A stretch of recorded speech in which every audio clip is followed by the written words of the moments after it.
And congressional leaders are racing to pass a bipartisan funding bill to avert a partial government shutdown ahead of tomorrow's deadline. The House is expected to vote on the $1.2 trillion funding package tomorrow, leaving the Senate limited time. ABC News senior reporter Catherine Falders joins me now for more.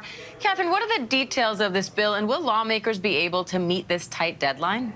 Well, look, it's a good question. So this $1.2 trillion funding bill includes funding for 6 bills. That includes defense, financial services, homeland security, foreign operations. But in terms of your question of whether lawmakers will be able to meet this deadline, we expect there will be a vote on this tomorrow. It hasn't been formally noticed by the Speaker of the House, but then, of course, it goes over to the Senate, and funding runs out at midnight on Friday. So the question is, will they be able to avert a government shutdown? And at least it seems at this point that maybe there will be some sort of mini shutdown into the weekend. Usually when that's happened before, it hasn't affected major operations in any way. But that's the big question. When will the House vote? And then can the Senate, when will the Senate vote on this? There's no question about whether this will pass, though. We do expect it to pass in both chambers.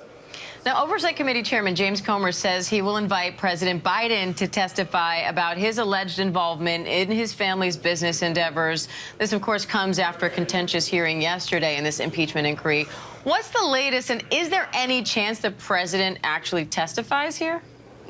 I don't think that there is a chance that President Biden will testify here. Of course, the House Oversight Committee has said that they plan to invite him. They haven't formally invited him, but this is really House Republicans' long shot attempt to keep this impeachment inquiry alive. We know, and we've reported that behind the scenes, Republicans are really saying that they don't think that this is going to move forward in the first place. So we'll have to see how that plays out. The White House hasn't said anything about this yet, but I could pretty much guess that I don't think President Biden will be showing up to testify before the Oversight Committee anytime soon.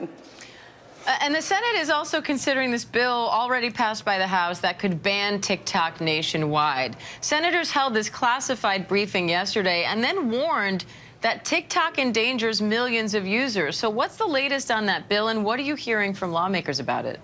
Yeah, there definitely is this shared sense in the House and in the Senate that TikTok does pose a massive security threat. And of course, the House bill has some substantive backers on the Senate side. The chair of the committee, Marco Rubio, in addition to that. But the big question here is, does Schumer put this on the floor? There's been some disagreement among committee chairs. So really the process in the Senate, how does this move forward?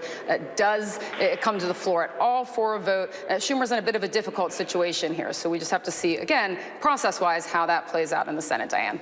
All right, senior reporter Catherine Falders, thank you. Hi, everyone. George Stephanopoulos here. Thanks for checking out the ABC News YouTube channel. If you'd like to get more videos, show highlights, and watch live event coverage, click on the right over here to subscribe to our channel. And don't forget to download the ABC News app for breaking news alerts. Thanks for watching.